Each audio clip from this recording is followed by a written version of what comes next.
queríamos, en primer lugar, agradecer a quienes están participando hoy en este ciclo que la Casa inaugura con la presentación del libro de Silvia. Quisiera al respecto señalar que buscamos, como tantas otras personas, una manera de establecer un vínculo entre nosotros, y sabiendo que hay muchas presentaciones de libros, en el caso de Silvia ocurrió que el mismo día que estábamos haciendo el homenaje a Dina Díaz, ella hacía la presentación. Nuestra intención era encontrar una oportunidad para hacer la presentación del libro, y conversando sobre esto surgió la idea de hacer un ciclo. Nuestra idea es presentar programaciones mensuales, como hicimos ahora. Estamos ahora organizando, digamos, la segunda instancia de esta modalidad de trabajo, que tiene sus pros y tiene sus contras, como podemos constatar, facilita muchas cosas, al mismo tiempo nos quita otras posibilidades. Y en este proceso de conferencias, de este ciclo de charlas que vamos a hacer, de presentaciones, hay varios autores que se están comprometidos, ustedes tienen el programa, y estamos, como ya les dije, organizando la segunda parte.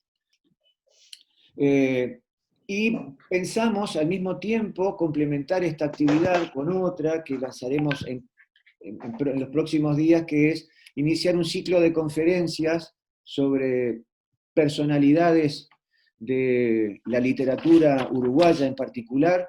No anuncio ninguna de ellas aún porque estamos en el proceso de confirmación, pero seguramente los días martes a las 19 horas, a razón de 2 conferencias por mes, vamos a estar hablando sobre autores, en primer lugar, de estos que están cumpliendo aniversarios de nacimiento, entre otros.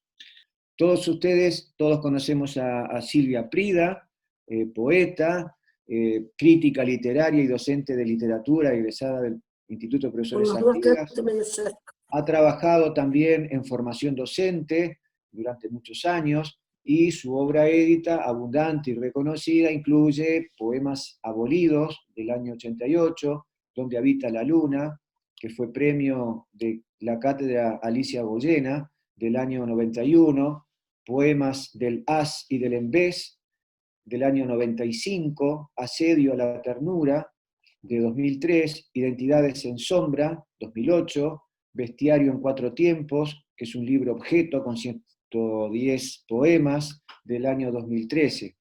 Pero al mismo tiempo, ella ha incurrido en lo que tiene que ver con el ensayo, y es así que tiene una obra compartida con la profesora Elena Romiti, Cómo es tu isla, una segunda edición con otro contenido, literatura, lengua y literatura, Cómo es tu isla, que es una nueva versión también en coautoría con Elena Romiti.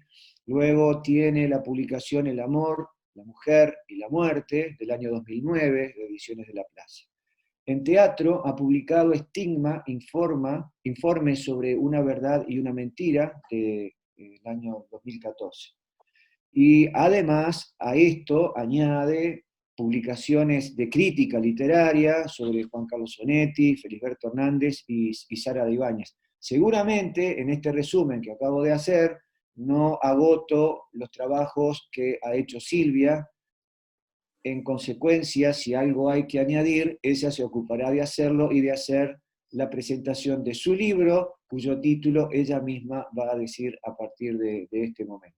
Empiezo esta presentación, que es un poco extraña para mí porque no soy muy afecta a la tecnología, pero bueno, me estoy adaptando y voy a aprender. Y lo que vamos a presentar hoy es mi novela, es mi primera novela, que se llama Los senos llenos de noche. La muestro, ¿la ven? ¿Se ve? Sí, ¿no la ven? se ve perfecto. Ah, la ven. Ah, bueno. Me gusta mostrarla porque además tiene una tapa que me parece hermosa, y que yo la elegí, que es un fragmento de una reproducción de un cuadro de Klimt que se llama Las 3 edades de la mujer. Y justamente, para empezar por ahí, debo decir que en esta novela las protagonistas son todas mujeres. Los hombres son personajes secundarios en todos los hechos, en todas las circunstancias. Y esto yo lo hice deliberadamente porque desde que entré al IPA, o antes, desde que empecé a leer novelas cuando era adolescente, siempre leí obras en que los personajes eran personajes, los héroes, digamos así, eran personajes masculinos, y las mujeres tenían un rol más secundario. Además de eso, es cierto que hay grandes escritores que han creado personajes maravillosos, si pensamos en Shakespeare, por ejemplo, en Dostoyevsky, en La Sonia de Crimen y Castigo, en Natasha de La Guerra y la Paz de Tolstoy, o Madame Bovary. Son personajes de mujeres, no me gusta mucho la palabra femenino, pero bueno, vamos a usarla igual, pero que estaban creados desde una mirada masculina. Y por eso desde hace un tiempo yo hago lecturas de novelas, y aún de poesía leo de todo, pero también un poco elijo, si tengo que elegir un libro de un hombre o una mujer, compro el de una mujer. ¿Por qué? Porque la voz de la mujer no ha sido siempre escuchada en la sociedad, en diferentes instancias, y sobre todo, y esto ahora es un tema muy actual, en los lugares de poder. La mujer siempre ha sido soslayada, dejada de lado, ya que Jorge nombraba mi libro Poemas de Las y de Lembés, que es un libro que saqué ya hace tiempo, y que su prólogo lo hizo Alfredo Fresia, que somos compañeros de generación del IPA, los dos como profesores de literatura. Él se preguntaba, ¿Silvia Pina hace poemas feministas? Y él decía, sí y no. Sí, porque el tema de la mujer está presente, y no porque ella puede dar el salto a nosotros y hablar de alguna manera por toda la humanidad, o por hombres y mujeres, para decirlo de una manera más sencilla.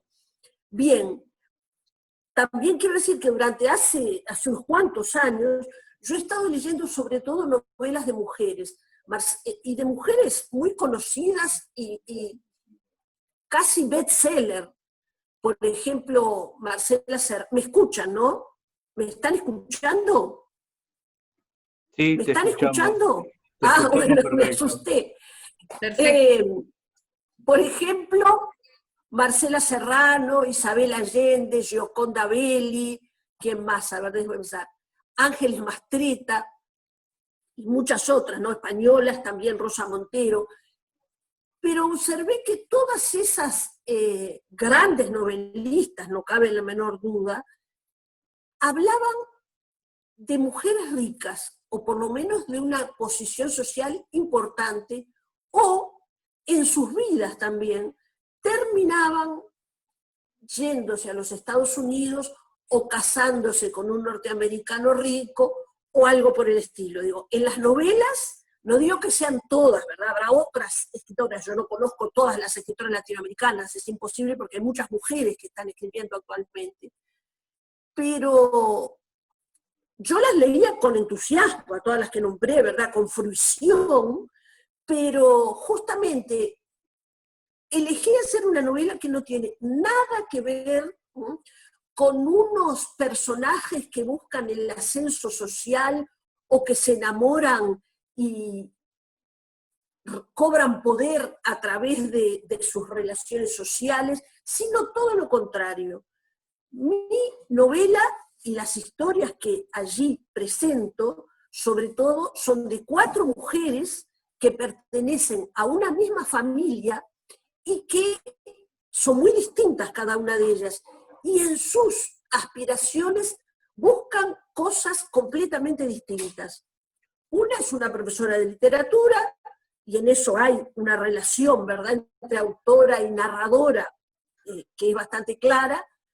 Otra es una contadora que tiene una posición económica muy buena, por lo menos al principio, y que su conflicto es el amor, ¿no? El amor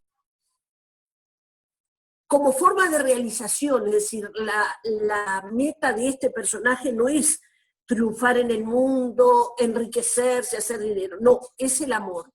Otra que es una concertista, que se va del país a probar suerte, una concertista de piano, en otros lugares, y que debe volver por razones familiares, típico de las mujeres siempre estamos para eso, y se frustra su carrera. Y otra es la profesora de literatura que tiene una hija diferente y que siente que debe dejar una cantidad de actividades y de cosas, de aspiraciones personales para luchar por esa niña, que es su segunda hija, y esto también todos lo saben, los que me conocen tiene que ver conmigo, es una hija que nace con una discapacidad.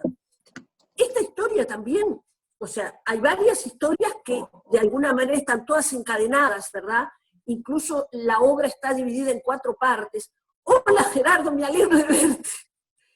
Y justamente hay una evolución desde la generación anterior a las 4 mujeres que nombré, abuelas, tías, madres, etcétera, etcétera, y las 4 de que hablo, y en especial la más joven de ellas, que ya pertenece a otra generación, y que es Irina, y a través de toda esa evolución de mujeres, fue o se sintió realizada como persona, cosa que en general no pasa con los personajes masculinos, pasa con los femeninos, porque la novela es, como decía Stendhal, creo que era, un reflejo de la vida, es decir, un espejo paseado a lo largo de un camino. Entonces aquí hay una larga trayectoria de 3 generaciones de mujeres. La primera, que es totalmente sumisa, justamente la primera parte que habla de ella se llama el confinamiento. Fíjense ustedes que ahora estamos totalmente confinados involuntariamente. Y bueno, y de alguna manera puede decirse que las 4 mujeres que son los personajes principales están buscando su libertad en una sociedad que es la sociedad uruguaya de la segunda mitad del siglo XX y parte del XXI, que no les resulta fácil lograrla. En los últimos años la posición social de la mujer ha cambiado mucho, sobre todo por los movimientos feministas. Entonces, yo no escribí esta novela con una actitud feminista, pero como ya la presenté en vivo en el Museo Zorrilla, puedo decir que mucha gente que me ha hecho la devolución cuando leyó la novela, es una novela feminista. Bueno, ya acepto el rótulo, digo, no me gustan mucho esas clasificaciones, pero lo acepto. Y en cuanto a la lectura de la obra, voy a leer solo 2 pasajes, pero voy a decir algunas cosas sobre ellos, y voy a leerles los epígrafes, porque me parece que en este caso, uno en general no le hace caso a los epígrafes, ¿verdad? Pero en este caso son importantes. El primero es muy breve y dice, El miedo, padre, que es el título de un poema de Alfredo Fresia, compañero mío de generación de Lipa, y lo elegí porque en la novela todo está asignado por el miedo.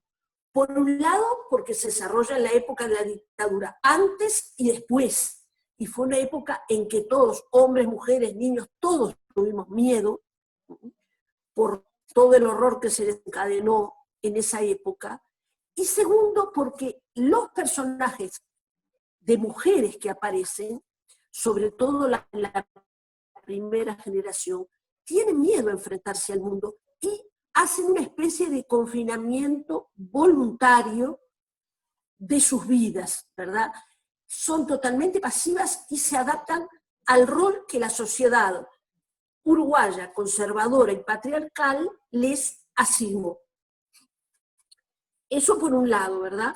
El otro epígrafe que me interesa leer es partir de la pregunta de Dostoyevsky. cuánto de humano hay en un ser humano y cómo proteger al ser humano que hay dentro de ti.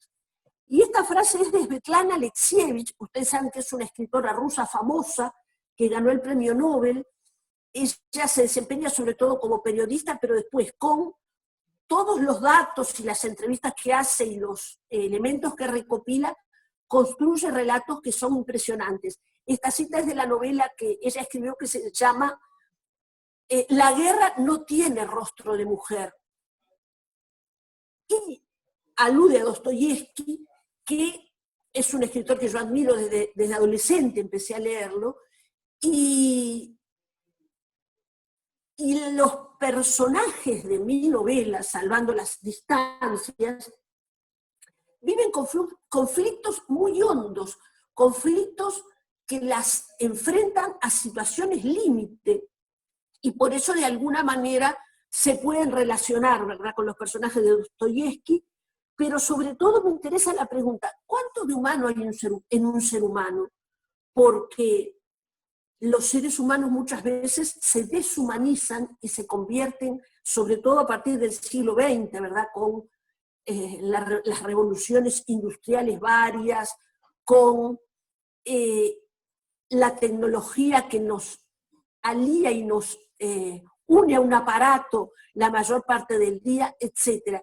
Entonces, ese concepto de alienación, de alguna manera, yo lo creo y lo enseñé en mis clases de literatura en el liceo y en el IPA, nos deshumaniza. Y es necesario buscar esa humanidad perdida en el mundo actual. Y el último, que es el que más me interesa, es una cita de Ida Vitale, que voy mirando la hora porque no me quiero pasar, que dice: estar en busca de alma diferida, preparar un milagro entre la sombra.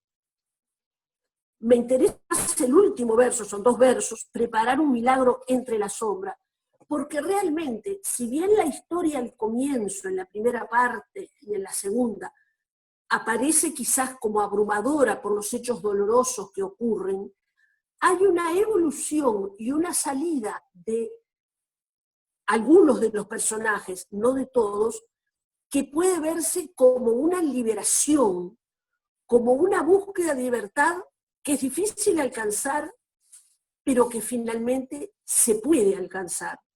Esto en cuanto a la trayectoria de las 3 generaciones, y esto está centrado en el personaje de Irina, que es una muchacha con síndrome de Down que aspira a ser actriz.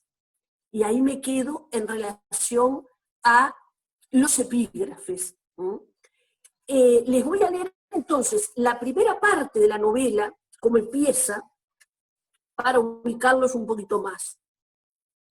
Escribo porque quiero encontrar el porqué del miedo, la causa primera que convirtió en estériles a tantas mujeres de mi sangre y a las que se atrevieron a parir en infelices, cuando asumieron la maternidad y el dolor como una misma cosa. El miedo que les impidió tomar decisiones y las condujo al infortunio y al encierro. Siento que tendré que remar contra la corriente, hurgar en sus secretos, para poder saber lo que todas ellas ocultaron, lo que enterraron asustadas en lo más profundo de su desmemoria y las detuvo para siempre en el esfuerzo de borrar, de no decir, de olvidar. Unas creyeron que ser madres era renunciar a sí mismas, la gran mentira que nos enseñaron, y al aceptar la maternidad se borraron del mundo. Las otras no se atrevieron a engendrar vidas nuevas, a parir con dolor, y entonces arraigó en ellas la soledad. Pero unas y otras, todas, se quedaron inmóviles, como estatuas, aceptaron con pasividad las reglas del juego que les fue impuesto, y la vida pasó por ellas, devastándolas. Tengo que indagar en sus historias para poder quebrar la fuerza atávica que anudó mi pasado, porque lo que sí sé con total certeza es que ninguna, ninguna de las mujeres de mi sangre, al llegar al final de sus días, sintió que había vivido con plenitud. Este es el comienzo, ¿verdad? Y la obra entonces, la novela, se presenta como una investigación de la narradora que tiene que hurgar en secretos, en hechos y en vidas que se han ocultado. Se cuenta en un momento de la novela que había una tía que se encargaba de, cuando alguien moría en la familia, se encargaba de destruir los documentos, los objetos, todo lo que quedaba de esa persona, como si tuvieran que ocultar algo terrible y no dejar rastros. Y la narradora, entonces, para zafar, digamos así, de toda esa cadena que se vuelve de alguna manera trágica, que no se puede romper, intenta o busca este modo de salir de ese laberinto. Por eso, las 3 partes siguientes, la segunda se llama Encrucijadas, y cada uno de los 4 personajes queda encerrado en entrampado, digamos, en una encrucijada de la que trata de salir. Unas lo logran, otras no. La tercera se llama Desatar los nudos, esos nudos que aferran a veces a las personas y que están dentro de uno mismo y que no las dejan ser. Y por último, la cuarta parte se llama Rehilar la trama, y esa trama que se rehilar quiere decir volver a hilar, pero también quiere decir forzar hacia otra dirección. Esa trama que se rehila la harán el personaje de la narradora fundamental, porque hay otros, pero eso, como ya vi que está Gerardo, se lo dejo para él, y Irina, la hija de la narradora principal, por decir de alguna manera, la que más cuenta en la novela, ¿no? O sea, la madre y la hija de la última generación de la cual se habla. No sé cómo andan de tiempo, cómo ando de tiempo, ustedes me dicen. Sí, Silvia, sería de pronto que redondees ahora Sí, para ya darle la redondeo. palabra a Ahí Gerardo, luego a ahí Mirta, está. y luego si querés las preguntas que puedan surgir por parte de quienes te estamos escuchando gustosamente. Bueno, ahí está, gracias. Una cosa más que voy a decir es que también aparecen en esta novela temas que no aparecen en general, por lo menos en la literatura uruguaya. El único escritor que ha tomado uno de estos temas es Kenzaburo E, el ganador del premio Nobel japonés, que escribió 2 novelas, una que se llama Una cuestión particular y un cuento, el otro es un cuento un poquito largo que se llama Dinos cómo sobrevivir a nuestra locura. Y en esas 2 obras, Kenzaburo E, que tuvo un hijo con discapacidad, cuenta sobre su historia personal, ¿verdad? Por eso una cuestión particular en la novela. Entonces, yo no conozco, aunque puede existir, sé que hay un libro de poemas dedicado a un niño que tiene una discapacidad, escrito por Teresa Ami, que falleció hace poco, pero en la narrativa no conozco autores que hayan tratado ese tema desde el punto de vista de los derechos humanos, porque para presentar personas con discapacidad como tontos, como el tonto del barrio, o el loco de la zona, etcétera, sí hay. Hay un cuento de Julio de Rosa que se llama Hombre Flauta, y hay un cuento de Javier de Viana, que no chequeé, no me acuerdo ahora el título, creo que se llama Pájaro Bobo. Para terminar, voy a leer una frase. Bueno, voy a decir algo, porque la frase no sé si la voy a encontrar, que de alguna manera esta novela es una novela de resistencia contra un sistema, contra formas de vida, tiene un contenido de denuncia deliberado, y es también una forma de resiliencia, porque yo estoy convencida de que la escritura es sanadora, tanto para el que escribe como para el que lee. Muchas gracias. lo dejamos acá. No te oigo, Jorge. Muchas gracias, Silvia. Es que yo dependo... Ahora sí, ahora sí. Del que es anfitrión, ahora cambiamos los roles. Muchas gracias, Silvia, por la exposición que has hecho, que encuadra muy bien la obra, y creo que eso nos permite escuchar ahora a Gerardo Ciancio, que va a hacer su presentación en torno a esta novela, Los senos de noche, que has escrito. Todos conocemos a Gerardo, es profesor, poeta, un actual batallador al frente del liceo, sí, sobre relaciones virtuales podrá tener mucha más experiencia que nosotros. No sé cómo están pasando, si están sintiendo que vamos marchando bien, espero que así sea, y que Gerardo pueda, antecediendo a Mirta Vila, incorporar ahora otra perspectiva sobre lo que el autor acaba de decirnos. Así que, Gerardo, muchísimas gracias por tu participación. Hola, ¿tengo audio? Sí, tenés audio. Gracias. Buenas noches. ¿Cómo están? Sí, llegué del liceo corriendo y entré tarde, porque yo ya no terminé el confinamiento. O sea que ya estoy trabajando desde el lunes, en forma presencial, ¿no? Trabajé virtualmente. 2 meses virtuales. Y en ese sentido venía como releyendo en mi cabeza la novela. Ustedes saben, capaz ya lo dijo Silvia, hicimos una presentación, Silvia, fue días antes de que se declarara la pandemia, ¿verdad? Así que en el Museo Zorrilla. Así que la novela de alguna manera tiene también como un carácter de así casi que de ciencia ficción, de novela distópica que se transforma en realidad. Si uno piensa en las 4 partes de la novela, el confinamiento, recién lo decía Silvia en broma y en serio, ¿no? Encrucijada la segunda parte, ¿no? Desatar los nudos, la tercera, revelar la trama. Es decir, uno sigue el mapa de lo que se supone que es esta enfermedad, este virus, y estamos confinados, caemos dentro de una encrucijada, ¿qué hacer después? Desatar los nudos, bueno, vamos hacia dónde, saliendo de la pandemia, y arreglar la trama, esa espantosa metáfora de nueva normalidad que se está usando, pero sería esa etapa, ¿no? La salida de la pandemia. Bueno, eso es una relectura ahora, ¿no? Movido por esta situación que nos ha pasado.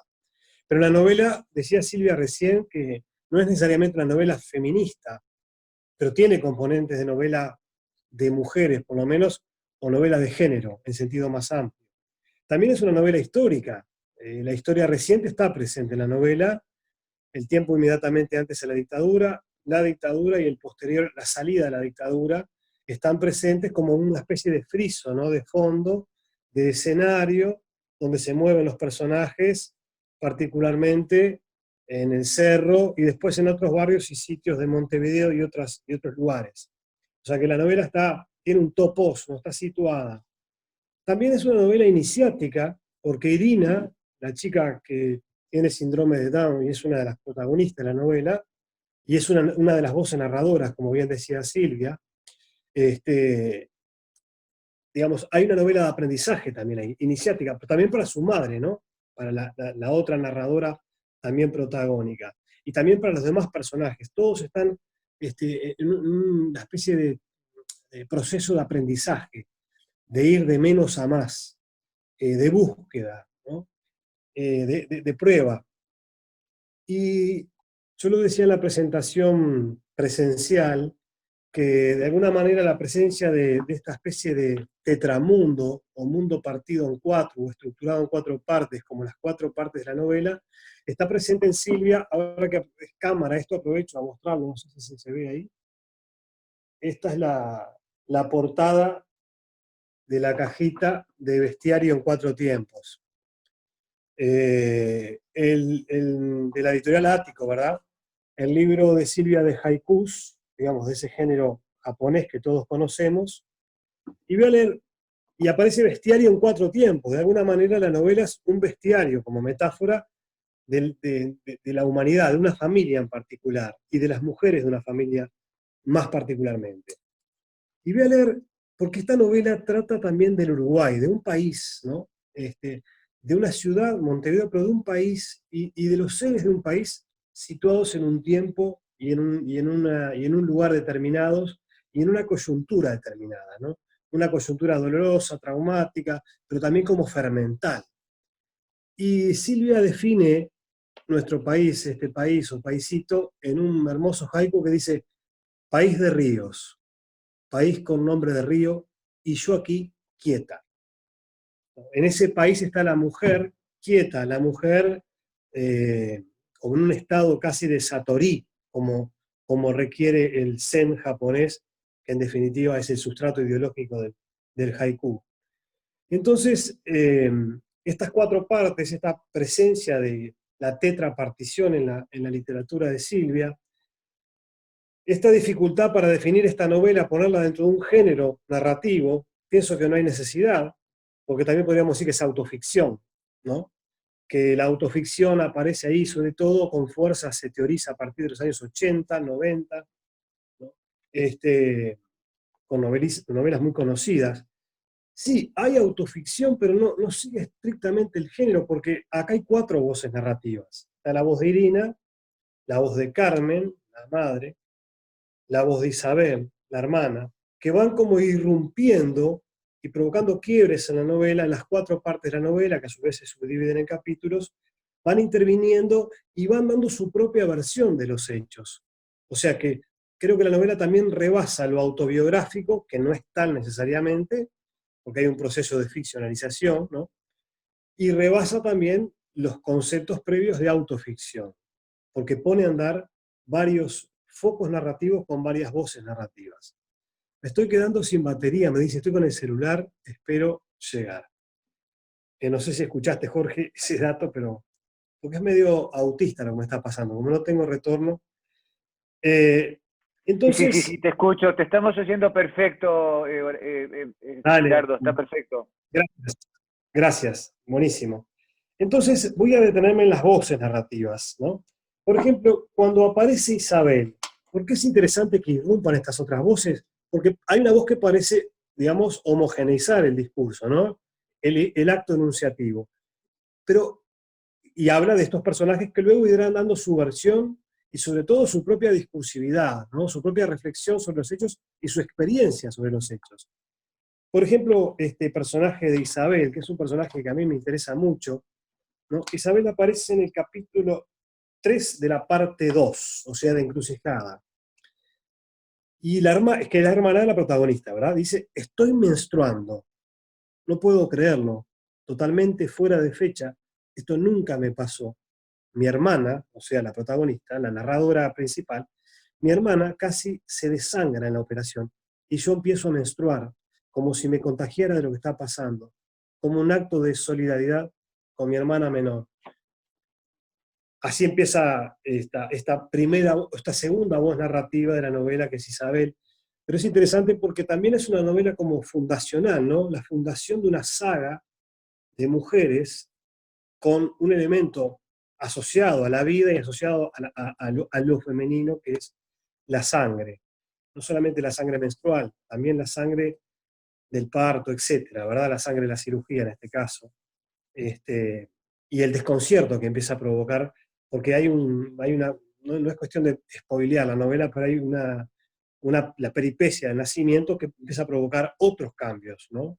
La peripecia en sentido más técnico, esa secuencia y ese hecho narrativo que produce cambios en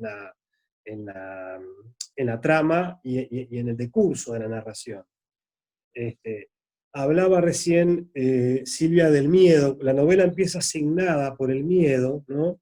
Lo dice la narradora, la voz narrativa: escribo porque quiero encontrar el porqué del miedo. Y ese miedo luego aparece como un miedo colectivo, ya no es el miedo de la voz narrativa, del personaje, del ser único, sino es el miedo de la sociedad, del colectivo, a la represión, al terrorismo de Estado, a la dictadura, y aparece marcado en la novela. También aparecen los miedos familiares, los miedos a qué va a pasar, a qué va a decir, que están en todas las familias, a qué va a ocurrir si, ¿no? Las conjeturas y las especulaciones de la psicología de los personajes, eso que hace Silvia, que es investigar como narradora, voy a decir una cosa muy romántica, pero el alma humana, y alma como representación de la conciencia, el discurso de la conciencia, la autoconciencia, ¿no? La narradora se coloca en una especie de metaconciencia que se dedica a explorar, a investigar en ese alma humana y lo hace muy bien. Y por eso aparece también el miedo a los otros, ¿no? Y luego cuando interviene el personaje de Irina, la voz narrativa de la chica, aparece también el miedo planteado desde su perspectiva. Porque un gran problema de la novela, no solamente como fenómeno social, la censura, especialmente en la dictadura, es la censura y la autocensura de las personas frente a lo otro, ¿no? Nos censuramos frente a lo que no conocemos, frente a lo que no parece estándar o parte de la doxa, y censuramos al otro si no cumple con esos estándares, o si, en el sentido del pensamiento, de su decir, de sus acciones, actitudes, etcétera, etcétera. E Irina es muy madura en su planteo, como personaje de la novela, cuando ella irrumpe, y da un punto de vista diferente, ¿verdad? Ahí me está avisando que se me acaba la batería. Un punto de vista diferente. Voy a tratar de llegar a Irina, que ella aparece como voz discursiva, como personaje aparece en la novela desde que nace, ¿no? Desde que la están esperando. Pero aparece en la parte 4, que recuerden que es reinar la trama. Por ejemplo, dice Irina, permítanme un segundito, porque perdí los papelitos de... Aparece en la parte 4, Irina, capítulo 1. Bien. Dice Irina, salí promovida porque estudié, me esforcé mucho, y ahora la directora del liceo llama a mi madre para decirle que no puedo cursar cuarto. ¿Por qué no? ¿Y por qué no me lo dijo a mí? Me trata como una niña. Hace 10 años que entré al colegio, como mis compañeros. Ellos van a seguir así. Nadie les dijo que se fueran, pero a mí sí. ¿Por qué a mí? Porque soy diferente. No hay nada previsto para mí en este mundo. No tengo un lugar. Es como si fuera invisible, dice Irina, ¿no? Una gran sabiduría, incluso más reflexiva, más profunda, más una autoconciencia del ser situado, ¿no? Del Dasein, como decía Heidegger, que otros adultos de la novela o que otros adultos del mundo que no necesariamente son portadores del síndrome de Down. Porque soy invisible, a mí me gusta muchísimo eso como metáfora, ¿no? Los demás nos invisibilizan en tanto no nos consideran por múltiples razones. Por ejemplo, ahora está pasando con los estudiantes que no están conectados al liceo virtual, aparecen como invisibilizados, que los dejamos. Entonces, bueno, no, veamos por qué no se conectaron, porque es un atorrante, porque solo usa la tecnología para jugar. No, si tenemos familias enteras que la educación pasó a un segundo plano, quedaron en seguro de paro, quedaron sin trabajo, ¿verdad? Etcétera, con problemas serios. Entonces, no podemos invisibilizar tampoco a esos adolescentes, sean o no portadores de algún tipo de síndrome, solamente por el hecho de que no están frente a la cámara como estamos ahora. O sea que es un problema de la adolescencia, no solamente del adolescente porque sea un chico down, porque ella misma la dice, yo soy diferente, pero todos somos diferentes, al otro, todos somos diferentes, esa es la condición humana. E Irina lo que cuestiona con esa filosofía existencialista que a mí me interesó mucho cómo está planteada. Sin un prurito de aparecer como una filósofa, ni, ¿verdad? Ni como un cerebrito, sino es un adolescente que plantea su condición como tal y diferente como tal. La novela, yo no sé cómo estoy de tiempo, decime, Jorge. Sí, Gerardo, si querés ir cerrando, Redondeamos. estamos muy bien, exactamente. Muchas gracias. Bárbaro. Otro fenómeno interesante de la novela, entre muchas cosas que se pueden decir, es la literatura. Silvia es profesora de literatura, la narradora protagonista es profesora de literatura, poeta, Irina también escribe, y la literatura aparece permanentemente como una especie de anclaje que nos trae, ¿no? Un poco lo que ya hizo Cervantes en el Quijote, con la literatura, toda la novela moderna, la novela contemporánea, de alguna forma es metaficción también, o por lo menos es autorreferencial de sí misma. Tengo muchísimas citas, ¿no? Pero bueno, Felisberto Hernández, Edelmira, por decir Quiroga, Kafka, van apareciendo como, no solamente como una especie de intertexto culturoso, lo digo en forma, todo lo contrario, sino como una textualidad funcional a la novela, y que tomemos la conciencia que estamos leyendo novela, literatura, y la literatura se refleja en el espejo a sí misma, y se refiere, se representa a sí misma a través de citas, a través de comentarios, pero siempre ligados a la trama narrativa, siempre en función de la narratividad. Eso me gustó mucho, porque no es un lucimiento erudito, sino todo lo contrario, es un funcionamiento priorizando la condición del género, de la novela. Bueno, yo te agradezco, Jorge, a la Casa de los Escritores, a Silvia por convocarme nuevamente, y me quedo escuchando, a ver si me queda batería.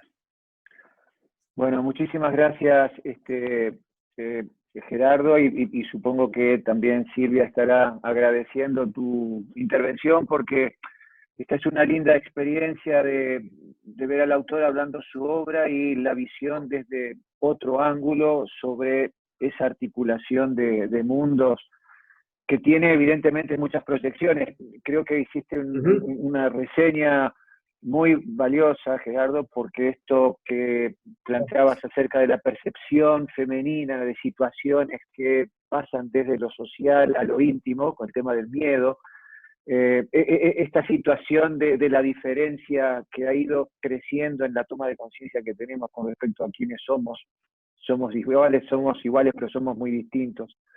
Y sobre todo esto último que acabas de plantear, el ver la literatura como parte de, y no como un andamiaje intelectual de consulta y disfrute solamente, sino integrado a la vida. Así que creo que contribuye mucho a que uno se posicione frente a la obra que va a tratar. Vamos a darle la palabra a Mirta Vila, compañerita de muchos años. Mirta Vila es profesora de literatura, es periodista, durante muchos años, además ha estado involucrada en lo que es la lucha social por los derechos, y en este caso ella adopta, creo que una modalidad distinta, porque va a conversar con Silvia, de modo que tendríamos que habilitar, si es de acuerdo con el plan que habíamos conversado, habría que habilitarle a Silvia el micrófono también. Muchísimas gracias, Mirta, por tu participación, y es un gustazo que estés con nosotros esta noche. La agradecida soy yo, y yo le comentaba ayer a Silvia cuánto me une a mí a la Casa de los Escritores sin serlo. A mí me tocó estar el día que, yo creo que diría el día fundacional de la Casa de los Escritores, que fue en el 2002, en plena crisis, en una feria internacional, en una feria del libro en el LATU, que los escritores y las escritoras decidieron juntar alimentos no perecederos en mitad de esa crisis. En ese momento, otra colega y yo estábamos como presentadoras, y ese fue el momento inicial. Y hoy, en otra etapa, también muy crítica, esta invitación de Silvia, yo le decía ayer, yo siempre me he sentido muy cerca, porque después de ayer varias veces me han invitado a hacer de maestra de ceremonias, bueno, esas pocas cosas que una vez ha hecho en la vida. Entonces digo, claro, cuando nosotros presentamos esta novela, la presentó en realidad el profesor Ciancio. Yo lo que hice fue hacer de entrevistadora. Y en esta maratón de Zooms que tenemos, yo le decía que a veces ese diálogo es muy difícil, pero no quería quedarme al margen de esto, porque además lo mío es muy subjetivo, a mí me fascinó la novela. Entonces, a esta altura, creo que lo que me atrevo a decir, y pido disculpas por haber ingresado un poquito tarde, porque venía de otro Zoom y me confundí en la hora, solo quiero subrayar 3 cositas que creo que en parte las dijo Silvia, aunque no escuché todas me pareció fantástico escucharla a ella presentando, cosa que no había ocurrido la otra vez, pero es interesante después de que uno ve y disfruta una novela escuchar a la autora presentándola, ¿no? Porque hay otras aristas que aparecen. Silvia dijo algo que a mí me pareció una de las grandes novedades de esta novela, que es el enfoque de derechos. Es una discapacidad que está vista, como ella decía, como una lucha eterna. Una de esas luchas es cuando ingresa, cuando procura que esta niña, es decir, cuando la protagonista, una de las protagonistas, porque yo diría que hay muchas protagonistas, ¿no? Todo ese hilo de mujeres impresionantes, con unas peripecias vitales terribles, ella ingresa a un colegio privado. Y en un momento aparece una cita de quien le da nombre a ese colegio, Pedro Poveda.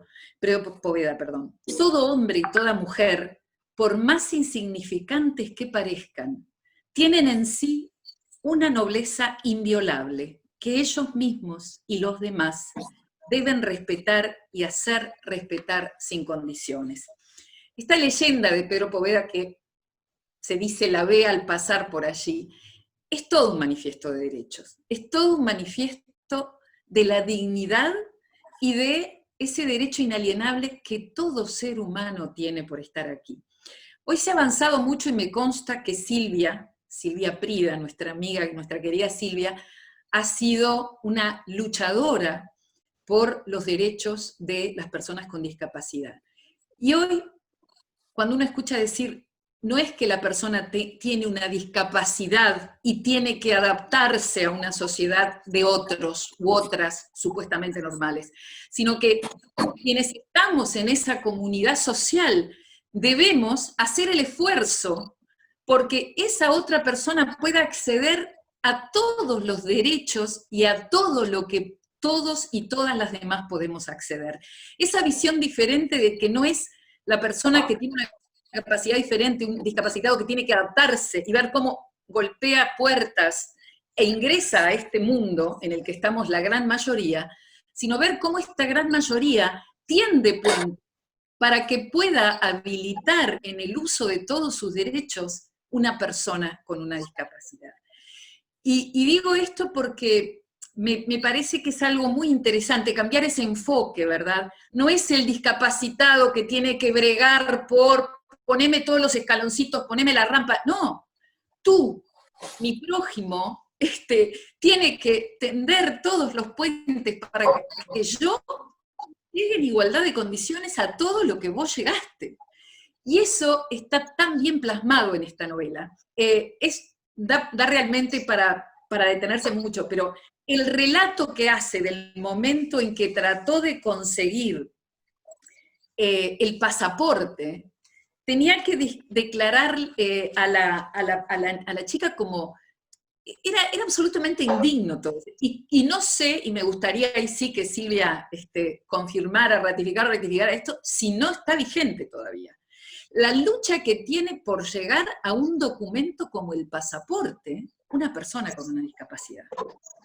Está como en un limbo en la novela, donde tiene derechos y no tiene, es tutelado pero no lo es, y quiere viajar sola pero no puede. Bueno, todo ese capítulo que está muy bien, muy detalladamente narrado, y creo que tiene bastante, no de verosímil, sino de verídico, no sé si no está vigente. Entonces, yo quería subrayar esto, que es, eso lo decía Silvia, ¿no? Desde la ficción, esa visión diferente de la discapacidad, y sobre todo, un punto de vista diferente de qué tanto tenemos que preguntarnos, quienes estamos de este lado, por los puentes que seguimos sin trazar. Y siguiendo con el tema de los derechos, yo recuerdo que en las preguntas que le hice en ese momento a Silvia, era esto que ella misma dijo, ¿no? Si era una novela feminista. Yo concibo el feminismo como la lucha por reivindicar que las mujeres, por el hecho de ser mujeres, no tengamos inhibiciones en el acceso a derechos. Y desde ese punto de vista, yo creo que es profundamente feminista esta novela. Porque lo que hace la narradora es demostrar la absoluta violación de derechos sin que tuvieran conciencia de que tenían esos derechos, ni siquiera intuitivamente, de varias generaciones de mujeres, pero mujeres que son mi abuela, mi mamá, mi tía, tu tía, es decir, hemos incorporado durante tanto tiempo que por ser mujeres tenemos que ser las hermanas que nos hacemos cargo, quienes nos hacemos cargo de nuestros hijos, con la doble tarea, ¿verdad? Porque todas nosotras trabajamos afuera, ¿no? Estamos en esa transición en que la famosa doble jornada. Muchas de estas mujeres no tenían noción que tenían derecho a gritar por algo, y creo que la narradora lo plantea. Y algo bellísimo que creo que lo uno con esta manera de presentar la discapacidad, es que quien vuelve a hilar esa trama es justamente Irina. Ese personaje exquisito que se da la cabeza contra un lado y junto a esa madre lucha y termina de alguna manera siendo quien rehila esa trama. Lo último que quiero decir antes de darle la palabra a Silvia para que seguramente ratifique o rectifique lo que yo estoy diciendo, hay algo bellísimo en la novela que dice en la última parte: escribo porque ya no están las escuchadoras, ¿no? A mí me pareció bellísimo hablar de las escuchadoras, y yo recuerdo que me tomé el atrevimiento de terminar en ese momento citando este tramo, son apenas unos párrafos, porque ese término de las escuchadoras, y yo le preguntaba, ¿quiénes son hoy las escuchadoras? Quizás las mujeres seguimos siendo entre nosotras en determinados ámbitos nuestras propias escuchadoras, porque todavía quizás tengamos temas que no son dichos en voz alta, aunque muchos se han dado en este tema también. Y dice al final casi, bueno, no están al final, es en la página 174. Escribo porque ya no están las escuchadoras. La oreja siempre atenta a los relatos que traíamos de afuera. Ellas, allí adentro, esperando, en el mundo cerrado del hogar y del jardín. Porque ellas, las escuchadoras, depositaron en nosotras su deseo no cumplido, ahora que no están. Los relatos son para los ojos, para hipotéticos lectores, imaginados para comprender, para abrirse a la historia de nuestros senos llenos de noche. Nosotras debíamos crear los caminos, atrevernos a lo que no se atrevieron, reivindicarlas. Esa fue la herencia que nos dejaron. Ahora estoy solo yo y escucho el dolor antiguo de todas ellas. Estamos solo Irina y yo, y escucho su dolor nuevo, y las dos tenemos que arreglar la trama. Yo me enamoré de este fragmento, y bueno, como lo que traté de hacer es, porque me parecía que lo que habían dicho Gerardo y Silvia literariamente estaba, no tenía nada para agregar, pero sí esta parte de la lectura de la novela, que es ese enfoque de derechos de una niña con una discapacidad, y de esa reivindicación de derechos de otras mujeres que quizás nunca supieron que podían haber hecho otras cosas en su vida, pero que tanto la narradora como esa hija discapacitada reivindican. Y ese término de las escuchadoras me pareció una belleza, ¿no? Era este pequeño aporte que quería hacer. Yo le decía que es muy difícil a veces dialogar, y le dije, bueno, yo, si me permiten al final simplemente hacer algunas consideraciones a manera de pregunta, quizá, o de provocación, porque de todo esto ya hablamos en otra instancia con Silvia, pero bueno, era eso nomás, Silvia, y ahora sí, te dejo la palabra para que comentes si esto que he dicho es una visión acertada o un disparate que yo armé en mi cabeza de puro hincha de tu novela. Hola, ¿me oyen? Sí, sí. No, Silvia, adelante. ¿Me oyen? Adelante, Bueno, Silvia. no, les quiero agradecer con el alma a los tres, a Jorge por todo lo que trabajó para que esto pudiera salir al aire. Y a Gerardo y a ti, Mirta, estoy a punto de llorar por todo lo que dijiste. Me estoy aguantando porque soy una escritora, en una reunión virtual no puedo hacer eso, pero realmente estoy muy emocionada, porque todo lo que dijeron, primero, son una cantidad de elogios que me cuesta recibir, porque soy muy modesta, pero por otro lado, porque todo es tan acertado con respecto a la mujer, con respecto a la visión del mundo, con respecto, digo, yo quedé fascinada justamente con el género novela, porque la novela, no sé si voy a volver a escribir otra, pero la novela se presta para todo, para introducir reflexiones filosóficas, citas, crítica social, un poco a la manera antigua, como decía Balzac, que era monárquico, y sin embargo hacía unas críticas tremendas sobre la sociedad en que él vivía, no sé si inconscientemente, ¿verdad?, pero veía todo lo que estaba mal. Y yo quise hacer una denuncia con esta novela, pero después experimenté algo que nunca me hubiera imaginado, y es que los personajes, después que arrancás escribiendo, después que los creas, empiezan como a andar solos, hacen cosas por su cuenta, y realmente fue una experiencia maravillosa.